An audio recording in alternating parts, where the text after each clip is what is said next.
Back to Vidyapur संस्थान। विद्यापुर संस्थान में आपका बहुत-बहुत स्वागत है दोस्तों। तो मैं फिर से आ गया हूँ आज एक नए सेशन के साथ अपने यूट्यूब चैनल विद्यापुर संस्थान पर। तो इस सेशन में हम लोग एक्सरसाइज़ 4.3 के क्वेश्चंस को सॉल्व करेंगे। इससे पहले भी हम लोगों ने बहुत सारे क्वेश्चंस को इससे पिछले क्वेश्चंस को सॉल्व किया है और उसी क्रम में आगे बढ़ते-बढ़ते हम लोग क्वेश्चन नंबर 10 तक पहुँच चुके हैं और इस सेशन को शुरू करेंगे हम लोग क्वेश्चन नंबर 10 से, जो कि बहुत ही प्यारा सा क्वेश्चन है। आइए क्वेश्चन को पढ़ते हैं, समझते हैं और इसे सॉल्व करने का प्रयास करते हैं। तो देखिए क्वेश्चन नंबर 10 कह रहा है मैसूर और बैंगलोर के बीच के 132 किलोमीटर की यात्रा करने में एक एक्सप्रेस रेलगाड़ी सवारी गाड़ी से 1 घंटा कम समय लेती है। यदि एक्सप्रेस गाड़ी की औसत चाल सवारी गाड़ी की चाल से 11 किलोमीटर अधिक है तो दोनों रेलगाड़ियों की औसत चाल ज्ञात कीजिए। पहले क्वेश्चन को समझते हैं।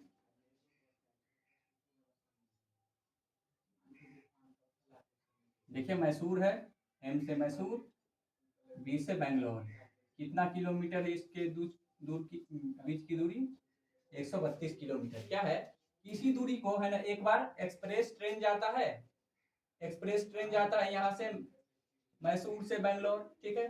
फिर एक पैसेंजर ट्रेन भी जाता है, ठीक है दोस्तों। तो एक्सप्रेस ट्रेन का जो चाल है वो 11 किलोमीटर ज्यादा है पैसेंजर ट्रेन से। तो स्पीड ज्यादा है तो क्या होगा, उसका समय कम होगा। इसका मतलब एक्सप्रेस ट्रेन है ना कम समय लेता है, 1 घंटा कम समय लेता है यहाँ पहुंचने में, ठीक है। तो कह रहा है क्वेश्चन कि औसत चाल ज्ञात कीजिए दोनों का, एक्सप्रेस ट्रेन का और जो पैसेंजर ट्रेन है दोनों का। तो आइए मान लेंगे कुछ, माना कि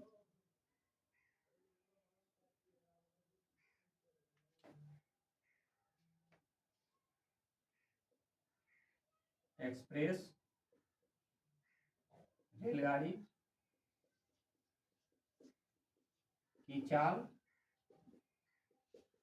x, ठीक है, और सवारी गाड़ी की चाल भी कुछ मान लेंगे, सवारी रेलगाड़ी y मान लेंगे, ठीक है। अब उसके बाद हम लोग प्रश्न के अनुसार चलेंगे, प्रश्न जो बोलेगा वो करेंगे। प्रश्न क्या कह रहा है, ये इसका जो है एक्सप्रेस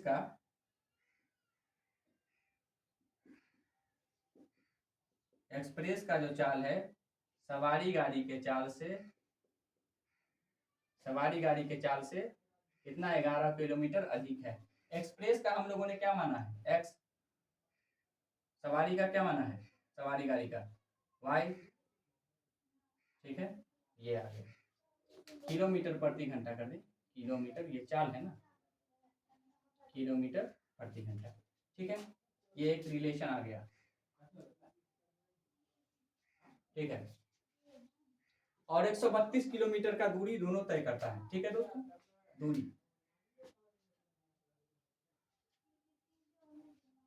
तो समय निकाल लें, एक्सप्रेस रेलगाड़ी द्वारा लिया गया समय, इसको T1 कह देते हैं, ठीक है दोस्तों। इसका क्या है, चाल ज्यादा है तो टाइम कम लेगा, ठीक है। एक्सप्रेस गाड़ी के द्वारा लिया गया समय, इस दूरी को तय करने में एक्सप्रेस गाड़ी को कितना टाइम लगेगा। तो टाइम बराबर क्या होता है, डिस्टेंस डिवाइडेड बाय स्पीड। तो डिस्टेंस कितना है 132 और उसका स्पीड कितना है एक्सप्रेस वाले का x, ये हो गया, ठीक है। उसके बाद सवारी गाड़ी,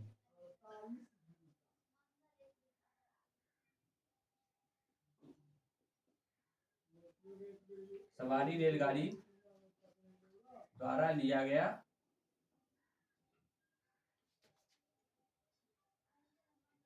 जिसको हमने कह दिया T2, क्या है 132 डिवाइडेड बाय सवारी गाड़ी का चाल y, है ना। और ये y कितना है ये y, ठीक है। अब ये इसको देख लीजिए, 132 डिवाइडेड बाय, ये क्या हो जाएगा, x को, x कितना है, y प्लस 11, ठीक है।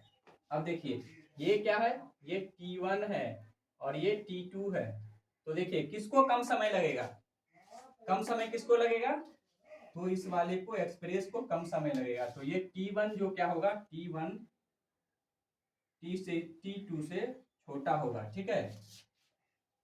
तो देखिए कौन बड़ा है, t1 बड़ा है, नहीं t2 बड़ा है, तो t2 बराबर क्या हो जाएगा, t1 प्लस 1, ओके। यहाँ से t2 कितना आया, 132 divided by y is equal to 132 divided by y plus 11 plus 1, ठीक है। अब हम लोगों को इसे सॉल्व करना है और एक्स वाई का वैल्यू फाइंड आउट करके आंसर तक पहुंच जाना है। आइए मिटा करके ये रख लें,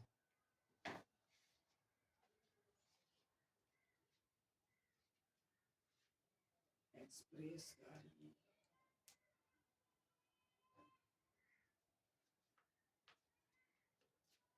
ये भाई,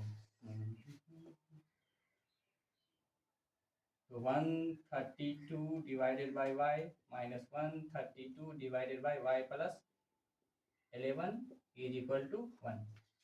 132 कॉमन आ जाएगा दोनों में, तो 1 by Y minus 1 by Y plus 11 is equal to 1। 132 Y plus 11 minus Y divided by Y into Y plus 11 is equal to 1।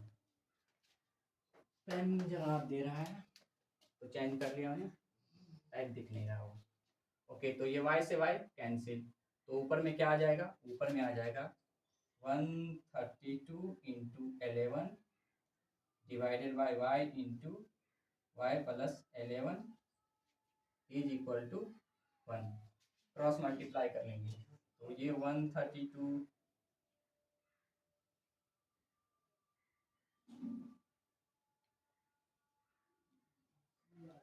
ठीक है, तो ये आ जाएगा y square plus 11y is equal to 1452 1452।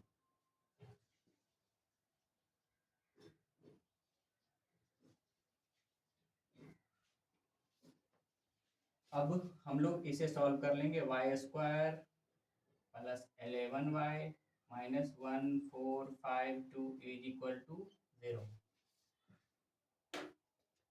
यहाँ इसे मिटा दें,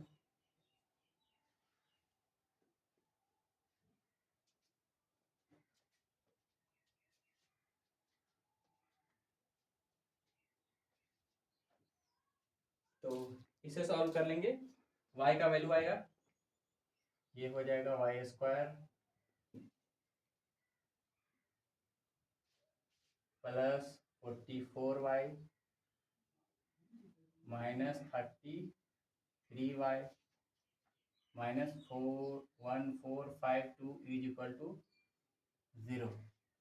यहाँ से कॉमन लेंगे तो ये y प्लस 44 माइनस 33 कॉमन लेंगे तो ये y plus 44 is equal to 0।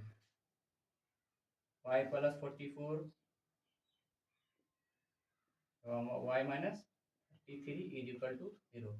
यहाँ से y इक्वल टू एक ये आंसर देगा और ये एक ये आंसर देगा, तो देखिए ये y इक्वल टू देगा -44 और ये y इक्वल टू 33। माइनस में तो होगा नहीं क्योंकि किसी भी चीज का चाल माइनस में नहीं होता है, ठीक है। तो ये हो जाएगा y, ठीक है। तो उसी तरीके से x भी निकाल लेंगे, x क्या था, y प्लस 11, ठीक है। तो y का वैल्यू 33 प्लस 11, तो ये हो जाएगा 44 किलोमीटर पर आवर, ठीक है। तो एक्सप्रेस ट्रेन का आ जाएगा औसत चाल ये 44 किलोमीटर पर आवर, और पैसेंजर वाला जो ट्रेन है सवारी गाड़ी का उसका ये हो जाएगा। ये दोनों आंसर हुआ इस क्वेश्चन का, नोट डाउन कर लीजिए और उसके बाद नेक्स्ट क्वेश्चन करते हैं हम लोग। क्वेश्चन नंबर 11 बोर्ड पे आ चुका है, तो आइए इस क्वेश्चन को पढ़ते हैं, समझते हैं और सॉल्व करेंगे प्रयास करने का। तो ये है, पढ़ते हैं, दो वर्गों के क्षेत्रफलों का योग 468 मीटर स्क्वायर है, यदि उनके परिमापों का अंतर 24 मीटर हो तो दोनों की भुजाएं ज्ञात कीजिए। पहली बात की दो वर्ग है, समझ लेते हैं हम लोग।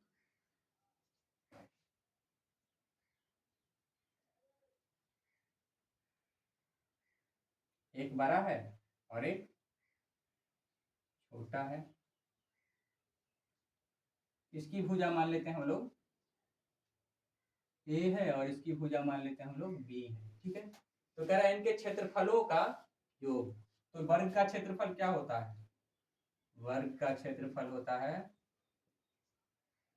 भुजा का स्क्वायर, ठीक है, भुजा का स्क्वायर होता है वर्ग का क्षेत्रफल। तो कह रहा है दोनों वर्गों के क्षेत्रफलों का योग है, तो इस वाले वर्ग का क्षेत्रफल कितना हो जाएगा? ये बड़े वाले का ए स्क्वायर, ये छोटे वाले का कितना हो जाएगा? बी स्क्वायर, और टोटल कितना है इन दोनों का योग? 468, ठीक है, ये एक हो गया, ठीक है। अब वर्ग का परिमाप क्या होता है? परिमाप होता है 4 गुना भुजा, 4 गुना भुजा, ठीक है दोस्तों। तो देखिए ये बड़े वाले का परिमाप क्या हो जाएगा? 4 गुने इसका भुजा मतलब 4, और छोटे वाले का क्या हो जाएगा? 4 गुने इसका भुजा, ठीक है। और दोनों के परिमाप का अंतर क्या है? ये प्रश्न अनुसार लिखेंगे, प्रश्न अनुसार हम लोग कर रहे हैं, प्रश्न के अनुसार कर रहे हैं। और दोनों के परिमापों का अंतर कितना है? 24। तो हम लोग यहाँ से 4 कॉमन ले लेंगे, तो a minus B is equal to 24, ठीक है। 4 से काट लेंगे तो 6, a minus B equal to 6, ठीक है। और यहाँ से a square plus B square is equal to 468 है, इसे 1 मान लेंगे, इसे 2। तो दोनों की भुजाएं ए और बी हम लोगों को कैलकुलेट करना है। तो देखिए इसे हम लोग सॉल्व करने का प्रयास करेंगे। क्या है? a minus B is equal to 6 है, ये क्या है? इसे हम लोगों ने 2 माना है, इसके दोनों ओर वर्ग कर देंगे, तो a माइनस बी का होल स्क्वायर हो जाएगा और ये 6 का होल स्क्वायर आ जाएगा। तो ये a square plus minus 2ab plus B square is equal to 36। अब देखिए ये हो जाएगा a square plus B square minus 2ab is equal to 36 आ गया। a square plus B square कितना है? 468 minus 2ab is equal to 36 आ गया।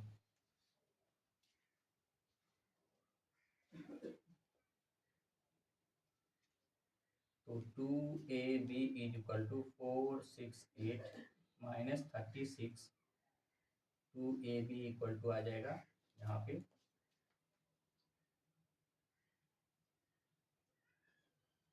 ये आ गया। अब क्या है ये? अब देखिए a प्लस बी का होल स्क्वायर बराबर क्या हो जाएगा? a square plus B square plus 2ab। अब देखिए इन दोनों का वैल्यू हम लोगों को पता है,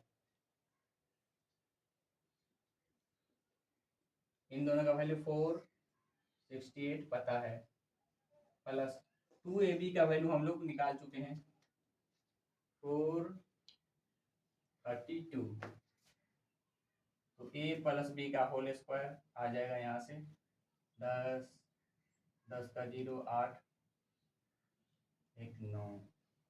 तो a plus B equal to क्या आ जाएगा, रूट अंडर 900। तो a प्लस बी क्या आ जाएगा यहाँ से बताइए 30, ठीक है। और हम लोगों के पास क्या है, a माइनस बी कितना है, ये 6 है, ठीक है ना। तो यहाँ से अगर इसे हम लोग 3 मान ले और ये हमारे पास 2 था, तो यहाँ से a और b का वैल्यू हम लोग कैसे निकाल सकते हैं, cancel out. 2a equal to 36, इसीलिए a इक्वल टू 18। जब a इक्वल टू 18 आ गया तो b इक्वल टू कितना आ जाएगा 12। तो ये आ गया हमारे पास, ये बड़ा वाला जो वर्ग था उसका भुजा आ गया 18 और छोटा वाला जो भुजा था उसका, छोटा वाला जो वर्ग था उसका भुजा आ गया 12 मीटर। अगर मीटर है तो मीटर ही कर लेंगे, दोनों में मीटर मीटर, ये मीटर और ये मीटर, दोनों सॉल्व हो गया, ठीक है दोस्तों। तो आज का एक्सरसाइज समाप्त हुआ, एक्सरसाइज 4.3। और वीडियो अच्छा लगा हो तो like share comment and subscribe तो जरूर करेंगे। और जिन साथियों ने मेरे पिछले वीडियो को नहीं देखा है तो जरूर देखेंगे, उसमें मैंने बहुत सारे क्वेश्चंस को सॉल्व करवाया और एक्सरसाइज के जो एनसीईआरटी के सारे एक्सरसाइज है उसको भी सॉल्व किया है, तो जरूर देखेंगे आप। और मेरा वीडियो देखने के लिए थैंक यू।